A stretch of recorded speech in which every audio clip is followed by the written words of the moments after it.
All right, how we doing? Are we excited about getting into disciplining our money? And by disciplining your money, you're going to have to decrease your monthly expenses. How many of you out there feel like there's not enough money to get through the month? Have you ever felt that way? Ooh, yep, I have.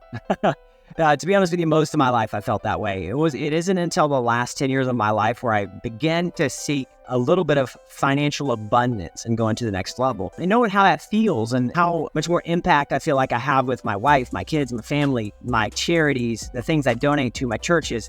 But to be honest with you, you deserve it. You deserve to feel that security. You deserve to have the peace of mind and know that, like, when you look at your bank account, you don't see worry or fear or anxiety and all that stuff. And trust me, I've been there. So know that whatever situation that you're in, I've been there and I've grown past it, much like you will. I have actually slept in the back seat of my truck many nights because I didn't have anywhere to stay. I've literally had not enough money to pay my bills. I remember when my wife and I first got married and we checked our checking account balance. And granted, we had just bought a small place together. We had $250,000 in debt in this new place. And we looked at our checking account and guess how much money we had? We had like $700 between the two of us. And so knowing that our payments were $2,500 a month, we got to hustle. We got to figure this out. We got to really discipline our money and get to a position where, hey, I don't want to be scared anymore. I don't want to have this thought in the back of my head that says, I don't like this. I'm comfortable. I hate it. I don't even like to check my checking account balance because it shows me how much I don't have. And I had to get to a place where I just didn't want that for me anymore. And I didn't want it not only for myself, but I didn't want it for my new wife. And I definitely didn't want it for, the future of my kid and my future family. So when you're thinking about disciplining your money, don't think about it as just like, oh, I got to cut this, I got to cut that. I'm going to live so miserable. It's going to be miserable, blah, blah, blah. No, treat it like a game. Treat it like a game. Say, all right, I have this much in my account this month on this date. How much more can I have next month on the exact same date? And track your expenses. But remember that so much with disciplining your money, it deals like decreasing your expenses deals with discipline. So there's two ways to get financially free. Number one is to manage what you have very, very well.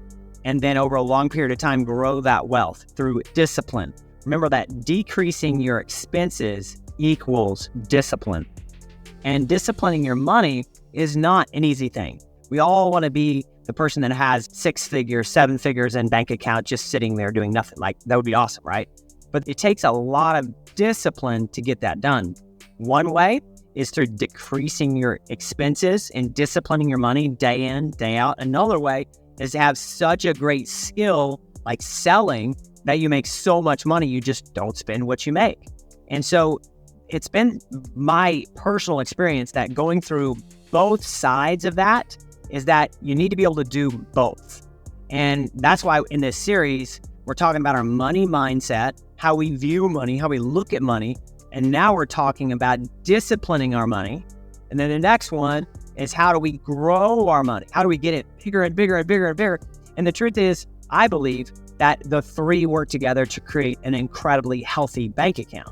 It's not just the fact that, oh, I made a bunch of money, because as you know, and most people who win the lottery are flat broke in 5 years. Most people who get big inheritances blow it unless they've had a lot of knowledge, a lot of schooling by family members or themselves teaching them how to manage it. Most people who get large sums of money really fast, it ends up being actually a big detriment, not a big plus, as you might think it would be, right? So number one, recognize that decreasing your expenses is only found through discipline. It's discipline. That is it. Because there's going to be things that you want. There's going to be things that, do I need 15 cases of beer on the weekend? Probably a lot of you don't, but I knew a lot of guys growing up that was like, let's get some beer, man. Let's go party. I'm like, bro, you're 35. You're still saying that. Like, grow up. Or maybe just take a step back and say, do I really need this? Okay, and I don't want to get too deep in that because that's something I'm going to touch on here in a minute. One thing that I do, and I think it's incredible for all of you to do in talking about like disciplining our money, is doing a monthly money review. So how many of you out there actually like once a month sit down for an hour and go through your money and say, all right, this is what these retirement accounts are doing. This is what my bank accounts are doing. This This is what my stocks or my investment accounts are doing, and just reviewing those things that are working for you. So many times we get to just paying for things out the wazoo, and the credit card companies know this. We pay for this, we pay for that, we pay for this, we pay for that. Pretty soon we look at the bill at the end of the month or a month later, and you're like, oh, I spent how much money? That's incredible. That's crazy. But if you can have a monthly money review, it's like, all right, I buy the same things every month. I have the same subscriptions. I have the same thing, and I know what to expect. Most people come back off their vacation with massive credit card debt because they get caught up in, I want this, I want this, I want this. This would be fun. It would make me feel good. I'll pay for it later. And disciplining your money is that you should never have the attitude of, I'll pay for it later. If you can't pay for it now, then you don't have to have it. A big deal right there. So make sure that you're really understanding when you go through that money monthly review, what you really need and what you want. Because your needs are things that you have to survive. Your wants are things that you would like to have in this very moment. Go through there and get super clear on the things that you want. But through that monthly money review, it's going to open up your eyes. Boy, I was spending this much eating out every month. I didn't realize it was, I was just charging the card. I didn't realize it. Or man, I'm spending this much on alcohol every month. Man, I didn't notice that. Or I've got Disney Plus, I've got Netflix, I've got Hulu, I've got YouTube Premium. Like I have all these things, and I didn't know I was spending that much every month. I just pay for it, and I know I have enough to cover it, but I don't know exactly how much I'm making every month. So within that monthly money review, recognize what's coming out of your account, but then also recognize, all right, are we saving some? Are we using this money for anything else? Or is it like, if I have a plus at the end of the month, I'm happy? A monthly money review breaks down your money into different categories. And those categories basically fit into the next one. The 50-20-20-10 rule. If you know what this 50-20-20-10 rule is, then comment in the section below. Because at the end of the day, if you're not clear on what this 50-20-20-10 rule is, then you're going to be going in circles. Yes, you might end up at the end of the month with a little bit extra cash, but if that cash is not going to the right places, then you're going to be in a lot of trouble. Basically, what 50-20-20-10 means is that 50% is going to your living expenses, what you need to survive, your food, your utilities, keep the lights on, the water bill, the trash bill, any and all that stuff that you need to live is 50% of your income. So if you make $2,000 a month, if you're spending more than $1,000 a month on all that stuff, then your balance is off to get a healthy checking account at the end of the month. So many people, they spend 75% of what they make every single month and then wind up at the end of the month and they're like, I don't have any money for savings. I don't have any money for this. I don't even have money to go have fun. Like, oh, my life's miserable. So remember, 50% is the money you need to live your life. 20% represents wants. Thing that you want to do. I want Hulu. I want Netflix. I want to learn. I want to grow. And I hate ads all the time on YouTube. So I'm just going to go ahead and pay the $10 a month to get YouTube Premium, which I do. I'm a big believer in YouTube Premium. And the reason is that I don't have to struggle through all of the ads that they target me with. And I don't want to hit the skip button all the time, right? So I will pay the $10 a month. The next thing, the next 20% is your savings and investing. So if 20% of your money that you make every single month is not going towards investing in your future, then there's something wrong. 20%. That's what you're after. And this is really good for people that, are in consistent incomes. Maybe you're a school teacher. Maybe you're at a job where you just earn a salary. I don't know your situation, but this is really good for those type of people, because if you are set on an income that's the same every month, then you can budget around how to maneuver what you want to do. So 20% is savings and investing, and the last 10% is just one that I throw in there because I like to give money away. I feel like if I give money away, then it doesn't have power over me. So I take 10% of whatever I make and I give it away. My goal is to give 6 figures away. I'm not there quite yet, but that's my goal. And I just believe that the more I can give away and the more I can get rid of this feeling of anger when I give away, and the less money is in control over me. And I believe it very much as a slave and a master relationship. And most people, including myself, for a huge part of my life, I was completely mastered by money. I thought about money. I wanted to be rich and blah, blah, blah, blah, all this stuff. And it wasn't until I let go of all that and was able to give and to bless other people that I began to truly get free with money. and not have that need or that worry or that hatred if I gave something away, right? And I just firmly believe those who give receive freely. That's why I like to budget 10% in everything I do to actually just give it away. I pick very wisely what I give to. I don't give to things that throw money in the trash can. I give to people, charities, organizations, churches that I feel like use the money for the good of themselves and for humanity. So that's my own personal belief. You do whatever you want. There might be an orphanage that you want to give money to help young boys or girls. There might be an animal shelter. It could be anything, but giving money away allows you to live that freedom lifestyle and that freedom mindset because you're not in control of its power over you. You're in control of what you do with it. I think I messed that up a little bit, but that's all right. You got the point. So the 50-20-20-10 rule is 50% what you need to survive. 20% wants. I want Hulu. I want Netflix. I want to go out to eat. I want to drink a nice bottle of wine. 20% savings and invest, and 10% give it away so it doesn't have power over you. That's the 50-20-20-10 rule. I'm sure there's similar rules out there than that, but this is how I operate my life. These things that I talk to you about in these coaching programs, certain things that I do, is not about, hey, this is what somebody else put out there, and then I'm just going to take it and use it. This is actually stuff that I do. I like to give money away. I like to save money. I like to bless other people. I like to do these things. So these are actually things that I do. All right. After you understand the 50-20-20-10 rule, you need to get incredibly clear on what's a need and what's a want.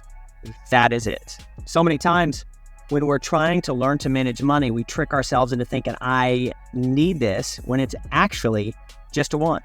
Do you need 15 subscriptions for Hulu, Netflix, Disney Plus, all these things? Each one of those is sucking you for, I don't know, $20 a month. Do you need that? Does that actually serve your life? The way I look at subscriptions is they have to add value to my life and not just an entertainment value. I'm talking about educational value that says, hey, I'm adding value to my life by watching, by consuming, by doing this. And by doing this, I am getting further ahead. I'm not getting outran, outpaced. Remember, the kid that's watching Netflix 24/7 is doing nothing to feed his brain. He's doing nothing to feed his brain. You go be the champ. You go be the person that has subscriptions that serve you. Now, what I would tell you when you're getting incredibly clear on your needs versus wants, we need to eat. We need to drink water. We need to pay our bills. We need health insurance. We need all these things. List all those things out. Now, we need those things. We want soda pop. We want cigarettes. We want beer. We want tobacco. We want to go to the movies. We want all of these things. And to be honest with you, my lifestyle, and I say 20% on needs, I bet I don't spend 5% on needs. My lifestyle is so incredibly lean. That's how I've been able to add, zeros and commas to my bank account. I'm not trying to brag. I want you to understand that through discipline, you will have more freedom to do what you want to do. It doesn't mean that you don't maybe have a soda. It doesn't mean that you don't have a glass of wine. It doesn't mean you don't have a drink. I'm not saying that. I'm just saying, do you need 10? Do you need 10 beers? Do you need 5 glasses of wine? And see, this principle applies to your money, but it also applies to your life. If you can truly manage this discipline aspect, your money will go up, your health will go up, your fitness will go up, your relationships will go up, everything will go up through discipline. So needs versus wants, get really clear what the needs and wants are. And if your money's not balancing out through the 50-20-20-10 rule, then you probably need to think about doing something a little bit different. Okay, next one. No more money suckers. These should lead into each other. When I wrote this out, when I was planning all this out, I wanted this all to flow into each other. So no more money suckers. What is a money sucker? A money sucker would be like a leech, right? Something that's just clings to you and it just sucks and sucks and sucks. And it provides no value other than just creating sore pain in your body, right? That is addictions, okay? Tobacco, alcohol. Think about it. If a person smokes a pack of cigarettes every single day, which a lot of people do on this planet, or chew, whatever it is, how much money do you think that they throw out the window? Let's just pull this one out of here. If a person has either a pack of cigarettes or a can of tobacco or a 6-pack of beer or something, let's just say they spend $5 a day. That's $35 a week, and we're going to multiply that by the number of weeks in the year. That's $1,820 a year if they only spend $5 a day. Now, $1,820 a year, what could you do with that? You could do a lot. But here's the thing. Most people who have money suckers, they drink a little bit too much, they chew a little too much, they smoke a little too much, they party a little too much, they do other things a little bit too much, and all of a sudden, instead of having $1,800 a year, they're spending $10,000 a year. They're spending too much money on stuff. They don't have the self-discipline to say, no, I'm not going to do that. I'm going to do that. Harming my body. I'm taking away from my kids' college fund. I'm not going to do that. No way. So no more money suckers. Some ideas of money suckers are unused subscriptions. Like, so for example, if you're out there and you're paying for Netflix and you're paying for Hulu and you're paying for Disney Plus and you're paying for all these subscriptions, get the insurance, for $3.99 a month, be covered for a rental car. If you don't use it, then you got to lose it. If it's not adding value to you, you got to lose it. Like literally subscriptions will bleed you to death. The other day, my wife went through all of her subscriptions and she was spending like $188 a month on stuff we didn't even use. So like, why would you allow that to happen? Go through your expenses, do the monthly money review. That way you're aware of what you're spending your money on, and then make your money break down into these buckets. 50% living expenses, needs, 20% wants, 20% save and invest, 10% give it away. Think about it. If you're giving away a couple $100 every month in subscriptions that you're not even using, you might as well give that money to somebody who needs it. Somebody who doesn't even have food, right? I went hungry. I used to never have food in my house. I went hungry all the time. I would love to have some food at that point. So I think there's an obligation not only to yourself, but to society. So get rid of the money suckers, the bad habits. Like another one, and I hope I don't step on too many toes about this, is like there was a young lady the other day and she's really, really struggling to make ends meet. And I'm like, how many dogs do you have? And she's like, well, I got 6 dogs. I'm like, you have 6 dogs? Well, no wonder you have friggin' money problems. Like you don't earn a lot, but then you have 6 dogs, and then friggin' dogs are eating a lot of food, and you're spending so much money on dog food that it's just bleeding you dry. And she's like, well, but they make me happy. I'm like, can you be happy with 1 small dog or maybe 1 or 2 dogs? Can you be happy with that? I know this sounds crazy to you. As I was growing up, I would never have a dog. I never had a dog until this last year. I'm 38 years old. And the reason I never had a dog was because I knew that my purpose and my passion was being successful while rodeoing, and I didn't want that added expense. Think about money suckers out there. Like if you have 6 dogs and you don't make that much money, you gotta give some dogs away. Bless somebody else's life by giving a dog away. If you have 27 horses and you're only riding 1 or 2 of them, get rid of some horses. Your feed, your hay, everything goes down. You know how many horses I own, that I personally own, that I compete on? I have 2 horses that I compete on. I have 1 retired, so I technically have 3. But at the end of the day, it's like I make a lot of money roping, and that's my passion. And I only have 3 horses. Are you kidding me? Most people do it. I have 10 horses or whatever. But I realize that it's just a money sucker. It's sucking my money day in and day out. That's not allowing me to fit into these buckets. These buckets are my lifeblood. This is how I operate. So I really, really, really watch my money, and I know where it's coming in and I know where it's going out. I do the reviews. I monitor my subscriptions all the time. So get rid of the money suckers. You have friends that always want to borrow from you. Can you lend me some money, or can you help me out? And trust me, as you begin to make more money, you're going to have people that want to just, borrow from you. I'll pay you back or whatever. And if you get into that, make sure they do pay you back. Don't let them just continue borrowing and borrowing and borrowing and borrowing and never pay you back. Been there, done that, not fun. Ruins friendships as well. So don't do it if you don't have to. Next is the catastrophe fund. What does that mean? The catastrophe fund basically lines out and says, hey, you lose your job, I got you. You don't make any income this month, I got you. You have unexpected bills come up, I got you. Don't worry about it, we got this.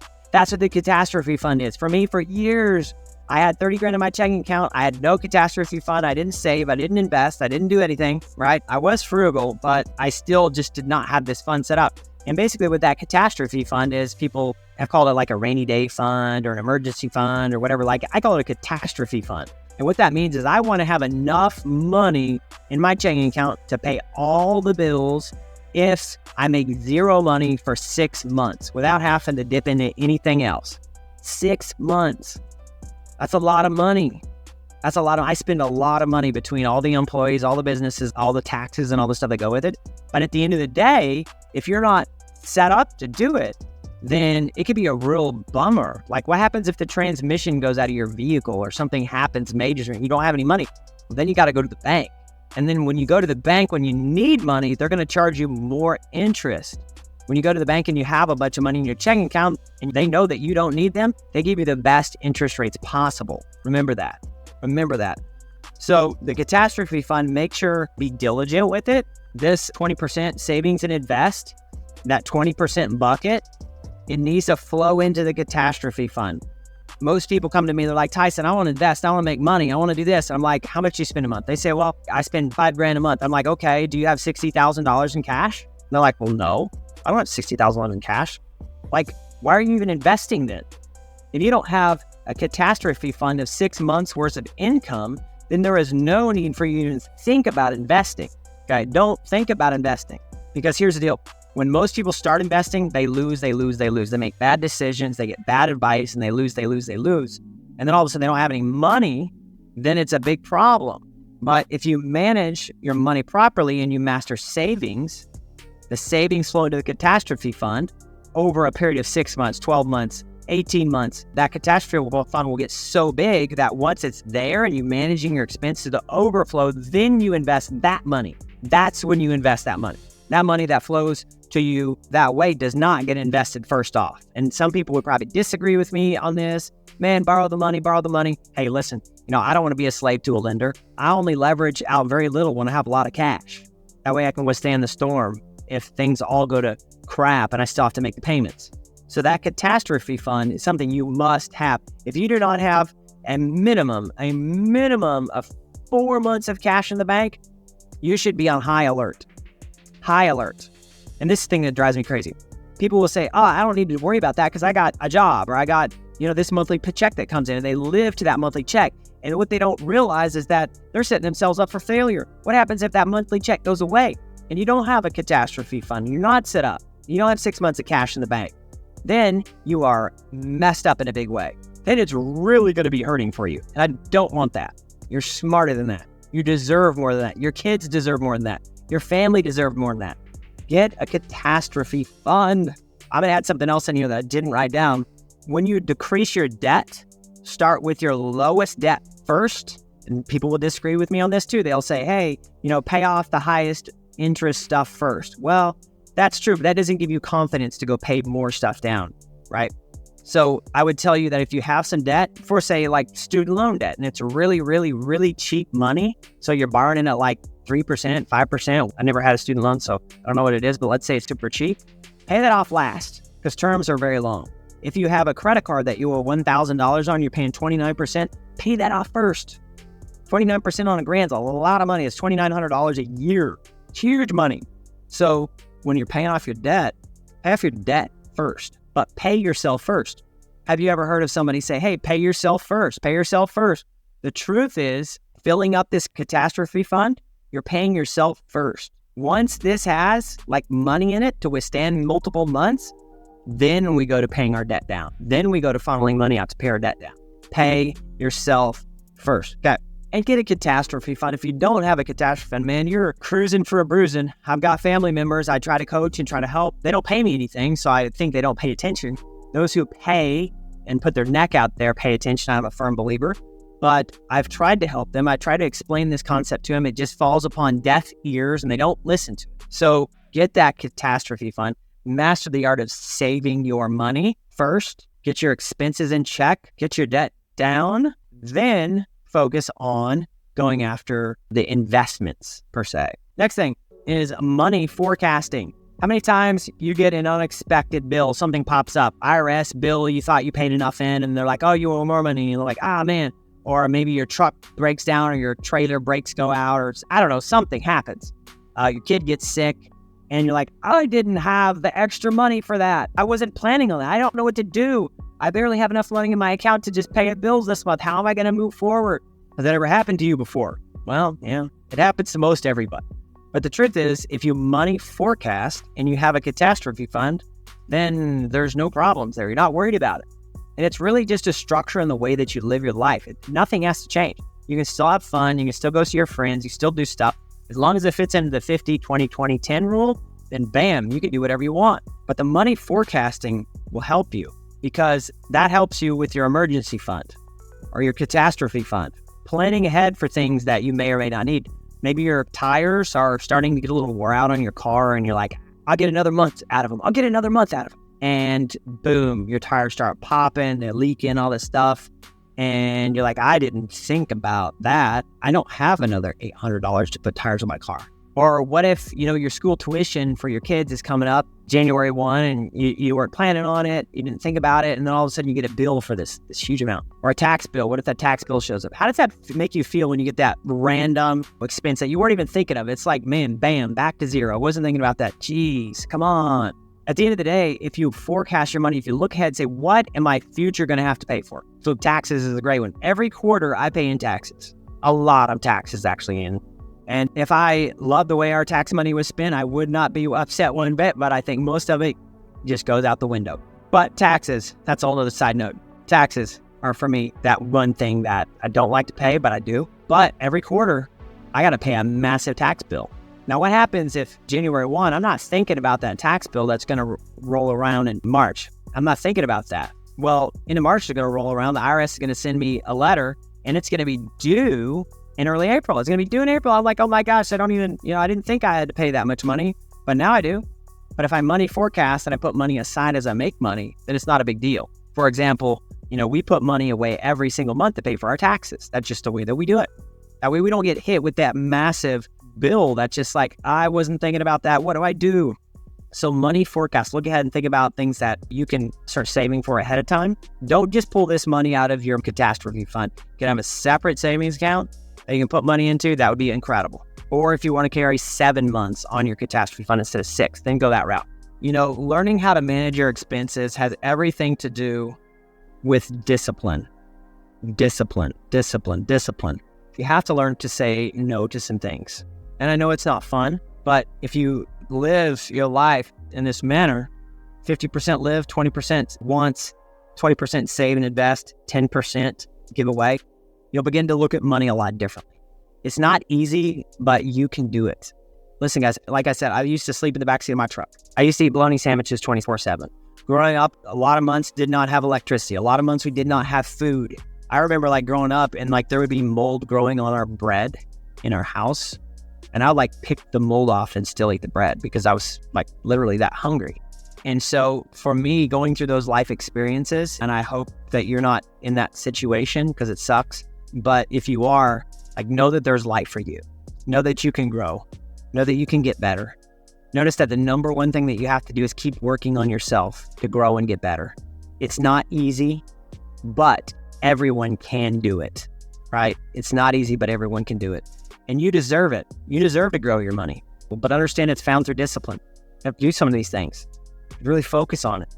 You have to do a monthly money review. You're going to have a catastrophe fund. You're going to have to forecast your money. You're going to have to do some of these things that businesses do, that people do that are successful. Look around at the people that are successful. They're successful and they do well. How do you think they do it? I guarantee that some of the things they do is this stuff right here that we're learning. And if you're a person who's struggling with getting the momentum and getting the ball rolling, I have something amazing for you. It's called the Cowboy Challenge. Down in the description below, I want you to accept the challenge, the Cowboy Challenge, to give you momentum, to give you resiliency, to give you mental toughness, to go on and chase life. And you can check that out. There's also a ton of free stuff in the description below. Do me a favor, like, subscribe, and leave a comment below. I truly will read every single comment on this video. And guess what? If you want to watch another amazing video, check this one out right here. I know that it will serve your life. Take care. Adios.